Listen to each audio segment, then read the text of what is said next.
Joining us now, former Deputy Assistant Attorney General. He is Tom Dupree. Tom, it's good to see you again. Merry Christmas and happy holidays to you. Merry Christmas to you too, Liz. Tom, where do you come down on Democrats on House Ways and Means publicly releasing Trump's tax returns?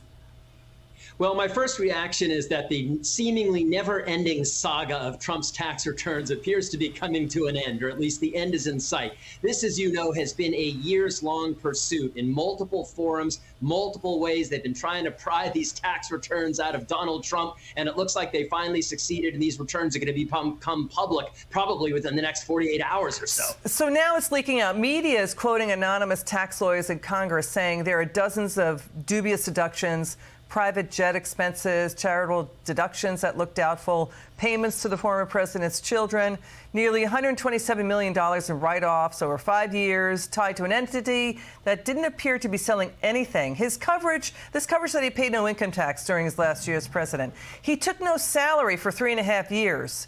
You know, he made $11 million almost in interest from investments, but then he had big losses from his real estate businesses. But Congress wrote the laws allowing him to do that, right?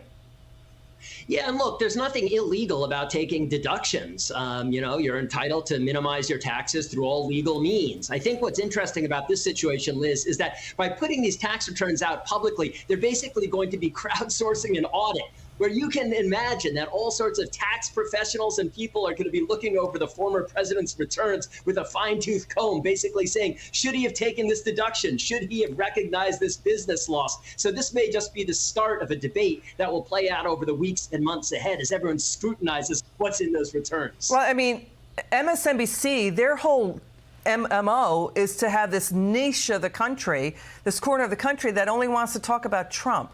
Everybody knows the Capitol riots were awful and should never happen again. But they're gonna live on that for years. And for all of Biden's talk about paying your fair share and touting, you know, Medicare, from 2017 to 2018, he and the First Lady avoided paying an estimated $500,000 in Medicare payroll and Obamacare taxes on more than $13 million in income they got. They housed that in S corporation tax shelters instead of reporting that as wage income, Tom. I mean, Obama-Biden's budget plan tried to get rid of the exact same loophole that Biden exploited. Let's watch Biden here. Watch this. Pay your fair share. Pay your fair share. It's time to be patriotic, Kate. Time to jump in, time to be part of the deal, time to help get America out of the rut. And I'm not calling these guys un-American. They're sound, patriotic Americans. I don't want to hear anybody play that game with me.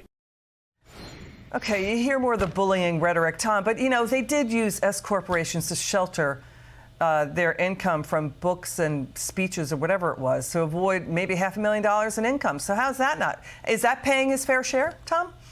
Yeah, well, it's ironic to say the least, right? On one hand, you're basically condemning the existence of a loophole and promising to do everything in your power to get rid of it. And yet at the same time, you're taking advantage of it yourself. Tom Dupree, always terrific to have you on. It's good to see you again, my friend.